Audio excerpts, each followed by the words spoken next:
Olá pessoal, Pedro aqui novamente, dessa vez com novas convidadas para acrescentar conteúdo para esse canal. E eu vou pedir para elas se apresentarem e dizerem sobre o que nós vamos falar hoje. Então, começando por você, como é seu nome, o que você faz? Sou Gabriela, hoje eu sou acompanhante terapêutica e estudante de psicologia no nono período. A gente vai falar hoje exatamente sobre isso.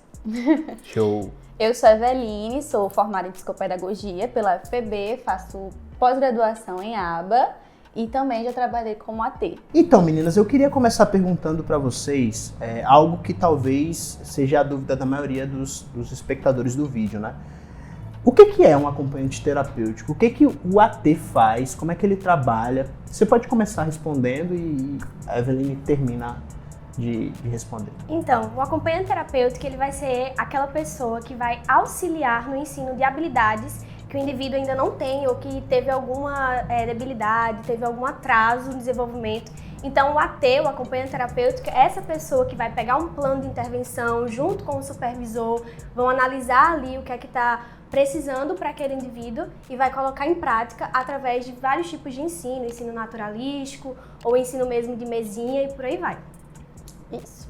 E o AT ele pode estar presente tanto no ambiente clínico como também no ambiente escolar, no ambiente domiciliar. Legal. E qual é o público-alvo, meninas? O AT ele trabalha com que tipo de demanda, com que tipo de público específico? Então, geralmente trabalha com autismo, né, com crianças do transtorno espectro autista, porém, também tem algumas que trabalham com síndrome de Down e alguns outros atrasos de desenvolvimento. É isso. Bacana. E, Eveline, fala pra gente, para ser AT, para ser acompanhante terapêutico, o que é necessário? Então, geralmente o AT, ele é um estudante ou um profissional da área de saúde e educação, mas a gente também até estava conversando, né, Gabriel, nos bastidores, que um AT, às vezes, em algumas regiões do país, por exemplo, na falta de profissionais, os próprios pais fazem um curso de AT para conseguirem ter essa formação e auxiliar no desenvolvimento dos filhos. E aí o que seria necessário inicialmente, né, seria uma formação em ABA, né, que vai fornecer esses princípios básicos para que os pais e aplicadores de uma forma geral, AT, consiga desenvolver essas habilidades nas crianças, mas sempre sendo supervisionado por um analista do comportamento, né? É importante frisar. Entendi. E você falou ABA, né? Essa é uma sigla que também está bem conhecida aí, né? Muitas pessoas, eu quero fazer curso em ABA e tal. O que é ABA? Existe algum tipo de diferença de ABA e análise do comportamento? E o que é análise do comportamento? Queria que vocês explicassem aí, mais ou menos, o que é cada uma dessas palavrinhas. Então, ABA significa Applied Behavior Analysis, uma sigla em inglês que significa literalmente a análise do comportamento aplicada, que deriva da teoria behaviorista de Skinner. Então, ela vai ali por esses caminhos, mas ela foi, vamos dizer assim, provada cientificamente e mostrada de maneira mais concreta por Lovász, Ivar Lovász. E ele vai destrinchando, né, Eveline, essa teoria e aplicando isso e dando mais veracidade. Então, não são coisas diferentes, é a mesma coisa. Então, e a análise do comportamento vai trabalhar muito em cima disso. E, literalmente, analisar aquele comportamento, fazer uma análise funcional de antecedente, comportamento, consequência daquilo que aconteceu. Isso, e é importante destacar que não é um método e nem uma técnica, é de fato uma ciência, né? Existem diversos estudos que demonstram esses avanços significativos, principalmente com o público autista, mas não só destinado a esse público em si. Então quer dizer que o ABA, ele deriva daquela escola que nós chamamos de comportamentalismo ou behaviorismo, né? Ali com condicionamento operante, condicionamento clássico, reforço positivo, reforço negativo. Mais precisamente com a questão do reforçamento mesmo. Ah, entendi. Trabalha muito em cima disso. Também se trabalha com questão de punição? Não, muito mais com a questão do reforço, né? Isso. A gente conhece esses termos, né, quando a gente está estudando, mas diversos estudos também mostram que não é indicado a gente aplicar punição. Então, a gente baseia mais no reforço, né? Pelo que eu entendi, então, para você fazer um curso de terapia ABA, de análise do comportamento, você não necessariamente precisa ser formado em psicologia, correto? Qualquer pessoa de qualquer área pode fazer esse curso. Da área da saúde, da área da saúde, é indicado. Porque aí já vai ter alguma afinidade ali com o tema, já deve ter visto alguma coisa ali, então geralmente é indicado que seja da área da saúde. Mas como Eve falou, tem pais que se propõem a isso, né, pela vivência também acabam tendo conhecimento sobre o tema e ingressam nessa caminhada. E às vezes por necessidade, né? É porque, na verdade, o grande ponto é que o trabalho do AT sempre vai ser supervisionado por um analista que vai estar treinando e supervisionando o que você vai desenvolver naquela intervenção.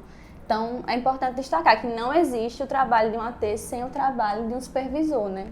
Então, por exemplo, se um dia eu tiver um filho autista, vamos supor, eu não sou psicólogo, tenho um filho autista, seria interessante que eu fizesse o curso do ABA para entender melhor como lidar com meu filho? Sim, até porque uma das principais questões que a gente enfrenta como AT é com os pais. Porque muitas vezes a gente passa ali 2, 3 horas com a criança, né, com o adolescente, enfim, e fazendo e botando em prática técnicas e tal, e ajustando o comportamento, fazendo gestão de comportamento, tudo isso, ensinando habilidades. E aí os pais, muitas vezes, por falta de conhecimento, porque chegam estressados em casa, ou alguma outra questão, porque é muito difícil também receber um diagnóstico desse e ter todas essas questões envolvidas, né? Então, acabam por tirar aquilo que a gente estava fazendo, né? E aí se torna bem difícil. Por isso que é importante quando os pais eles se conscientizam, eles vão atrás de conhecimento.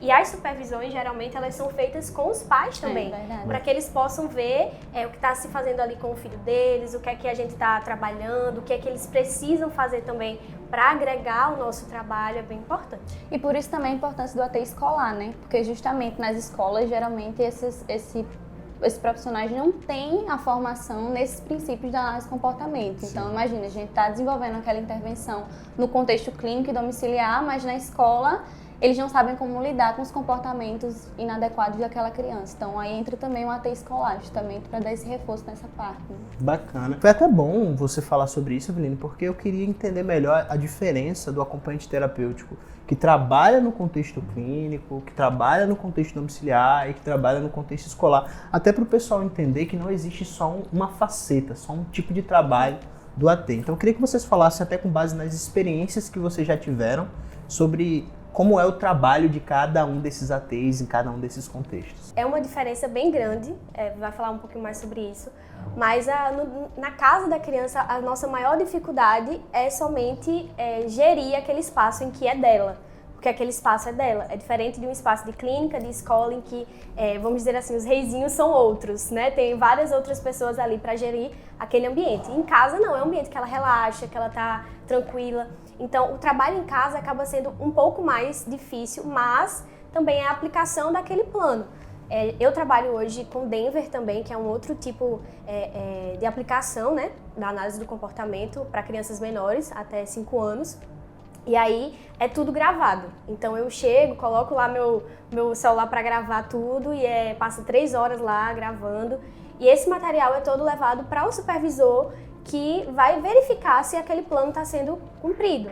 Tem as habilidades lá, o instituto que eu trabalho tem um site, então é bem legal, assim, bem fácil também de fazer. E a gente vai pegar esse plano e vai aplicar em casa. Claro que em casa a gente precisa ter uma questão muito mais do ensino naturalístico, porque a gente vai pegar as oportunidades do lanchinho, as oportunidades de ir ao banheiro, se mora num prédio e tem um parquinho, a gente pode descer lá também para fazer essa aplicação. Sexta-feira, por exemplo, é dia de piscina.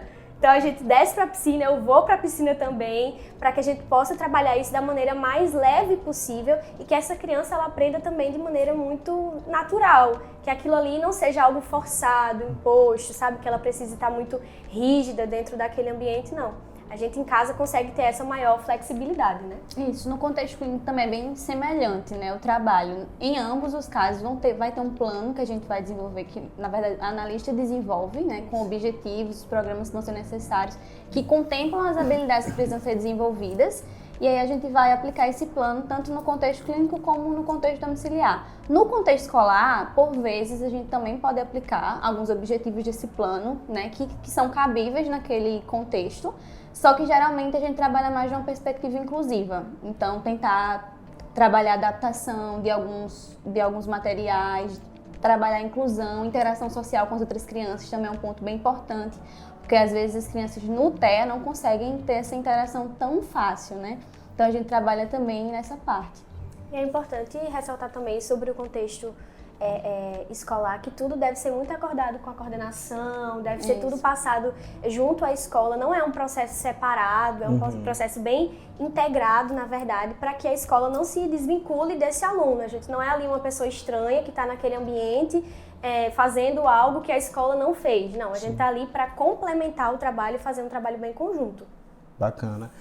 Eu sei que vocês ainda não são analistas do comportamento, mas qual a diferença básica entre um acompanhante terapêutico e um analista do comportamento? Porque eu vi que vocês sempre falam, né? Tem que ter a supervisão do analista do comportamento. O que exatamente difere nesses trabalhos? Vou deixar a Eve responder, que ela está mais Por dentro. pós-graduada aí. Isso.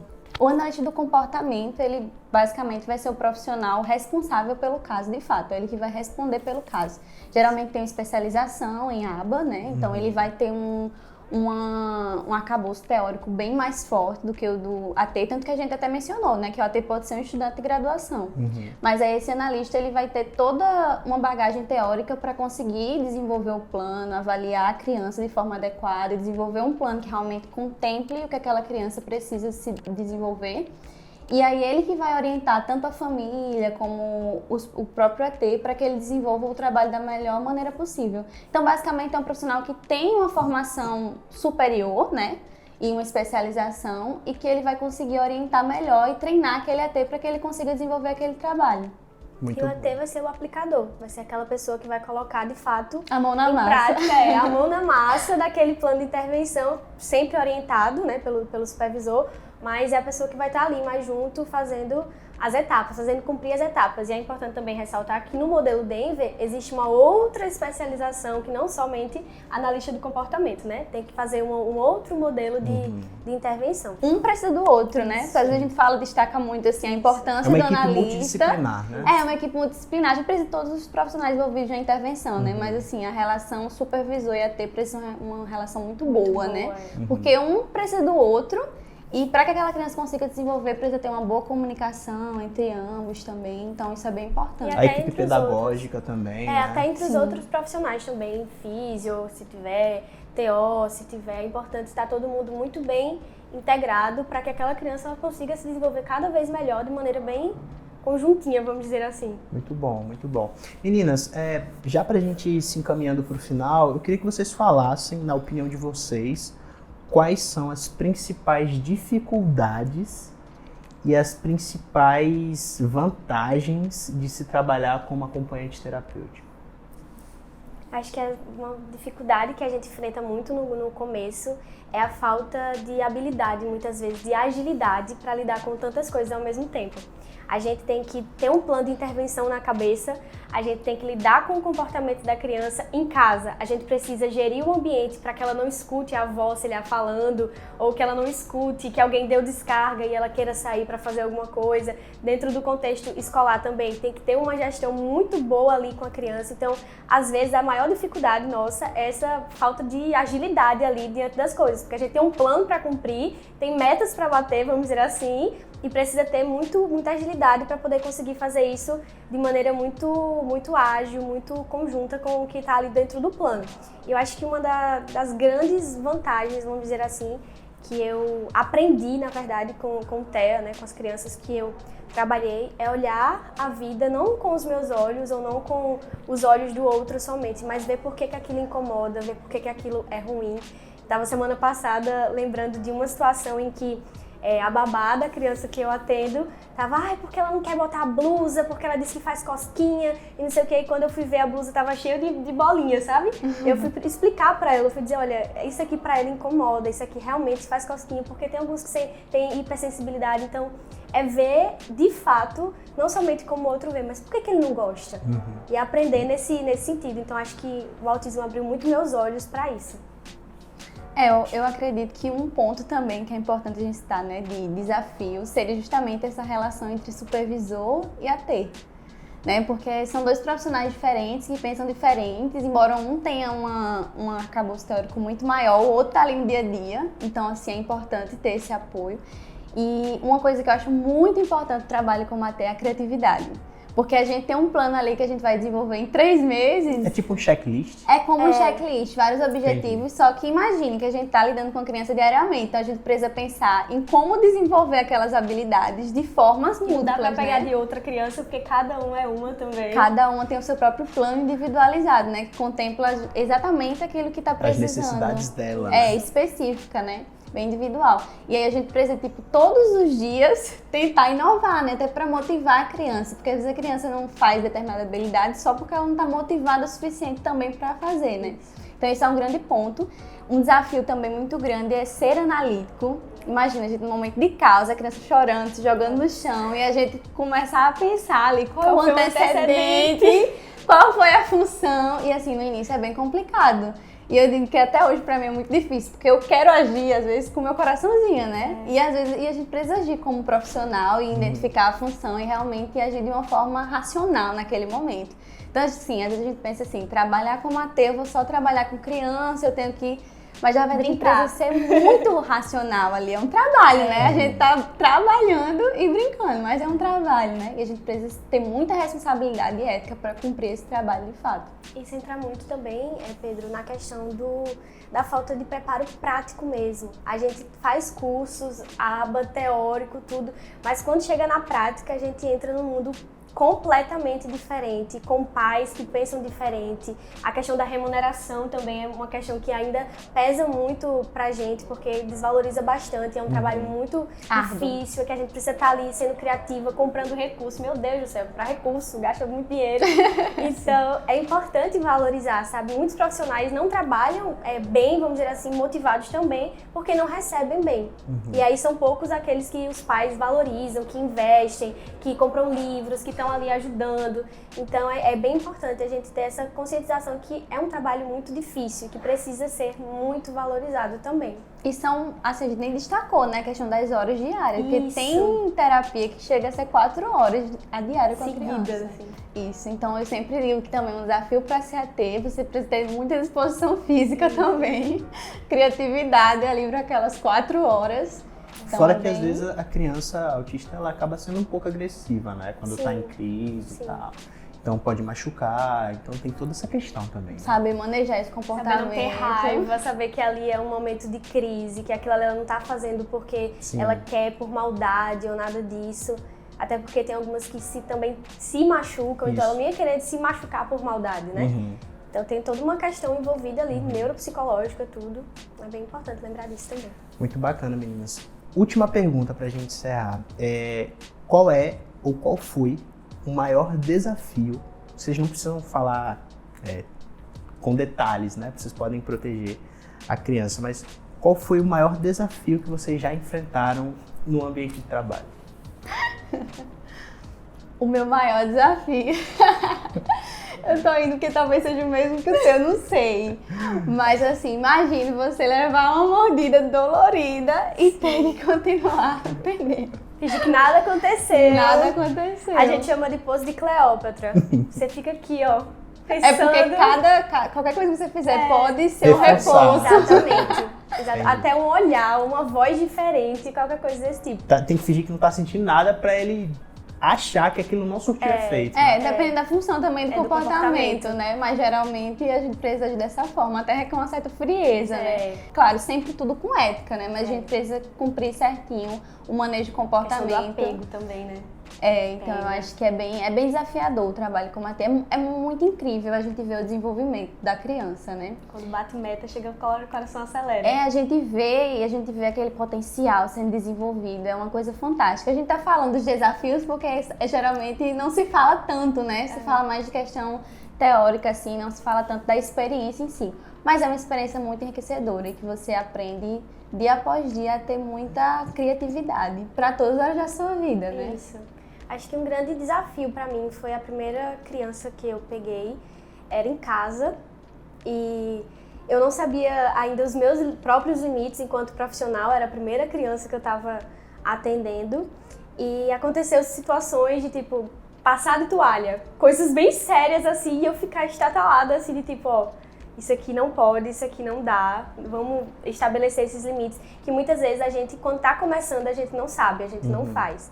Então, é importante a gente ter vídeos como esse, por exemplo, em que a gente vai dizer, olha, vai até aqui, vocês conseguem ir até aqui, é bom ir até aqui, aquilo que te atinge como pessoa não tá bom. Eu precisei realmente sentar, conversar e dizer, olha, você pode tomar o seu banho, mas troque de roupa lá, porque acaba me atingindo como pessoa, né? E pode gerar qualquer outro tipo de situação. Então, por ser em casa, passa a ser bem mais complicado por conta dessas minúcias, dessas questões, sabe? Então, acho que esse é um dos grandes desafios, saber meus limites e impor esses limites quando está no contexto de casa. Foi um desafio naquela situação, mas é um desafio até hoje, quando a gente vai para casa.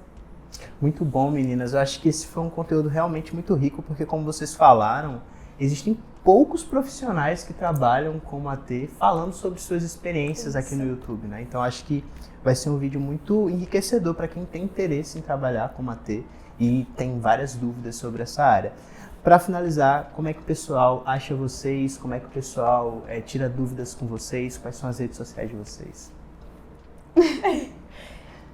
O meu é @eugabipsi. Eu falo um pouco sobre psicologia, mas também muito sobre autismo e acompanhamento terapêutico. Também tem um grupo no WhatsApp, né, com algumas pessoas, que lá a gente compartilha recursos, Evitar, inclusive. É bem legal, a gente compartilha recursos e outras coisas, então fala lá comigo no Instagram que a gente acerta isso aí. Eu vou deixar o link desse grupo aqui na descrição, tá? Perfeito. Olha, inclusive Gabi está com um curso ótimo, ainda tem Verdade, tem vaga, mas a gente vai botar na próxima turma. Olha isso, quem está interessado, ela já faz a segunda turma aí pra Exatamente. vocês. É um curso prático também. É o que não te contaram quando você fez seu curso de AT. Então Que vai ser legal. bem legal. A gente É vai um pouco falar do sobre conteúdo que a gente tá sobre o que a gente fazendo. falou aqui mais aprofundado. Então vale a pena assim participar. Olha aí, pessoal, uma boa oportunidade para você que quer Turma saber, 2, né? vamos lá.